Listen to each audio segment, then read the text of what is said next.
Ang mag-asawang Musod Burubalaw at Anggoy Gitbitinan ay may mga anak na lalaki. Isa sa kanilang mga anak ay tinuturing na bayani ng mga sulod Pagandra ng Panay Sentral. Ito ay ang kanilang panganay na si Humadapnon. Nang siya'y magbinata, iginayak niya ang kanyang sarili sa paglalakbay. Nais niyang matagpuan ang babaeng kanyang pakakasalan. Ang babaeng nangangalang Nagmalitong Yawa, nag-iisang anak ni Nalabaw at Diva Matanayon ng Ilog Hulanod, ang siyang nagpadibok sa puso ni Humadapnon. Kumuha muna siya ng maliit na patalim at sinugatan nito ang maliit na daliri. Matapos iyon, siya ay naglakbay at nangyaring si Buyong Dumalaplap ang naging kapatid niya sa dugo. Habang siya'y naglalayag, sakay ng kanyang ginintoang bangka, isang hindi inaasahang lakas ang dumating. Natangay ang kanyang ginintuang bangka. Salamat na lamang at may dumating siyang kaibigang hindi nakikita, kaya nakaiwas siya sa pagkakaipit sa dalawang malalaking bato.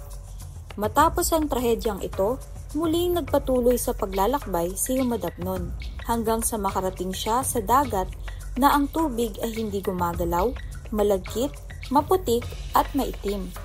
Matagal pa sana siyang aalis sa lugar na iyon, ngunit muli na naman siyang tinulungan ng kanyang kaibigang di niya nakikita na nagngangalang Saragudon. Sa pagpapatuloy ng kanilang paglalakbay, narating nila ang lupain ng Taraban. Ang lahat ng mga namumuno sa lugar na ito ay pawang babae na nagkagandahan. Sina si Malubay Hangingum, si Mahuboli Hubunan, at si Naghating Bulawan. Sa kagandahan ng magkapatid ay naaakit si Humadapnon. Isa rin ito sa dahilan kung bakit nanatili pa sila sa lugar na ito sa kabila ng pinagbantaan siya ng kapatid sa dugo na si Dumalaplap. Nabilonggo siya rito ng halos 7 taon.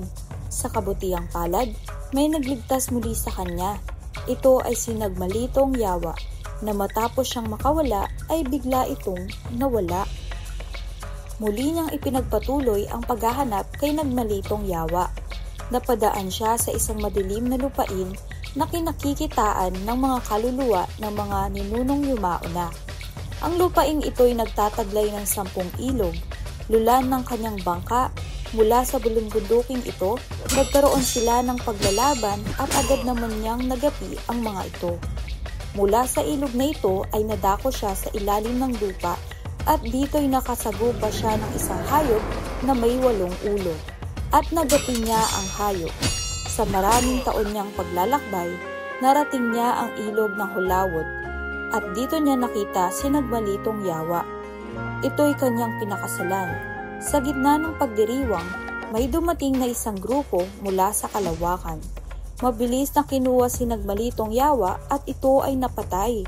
Buong tapang na nakipagsagupa si Humadapnon sa pinuno ng grupo sapagkat kapwa may angking lakas ay umaabot sa 7 taon ang kanilang sagupaan. Ipinialam nila Unsina kay Humadapnon na kulang sa pag-iisip ang nakalaban ni Humadapnon sa namurata sa himpapawid upang bigyan ng buhay si Nagmalitong Yawa.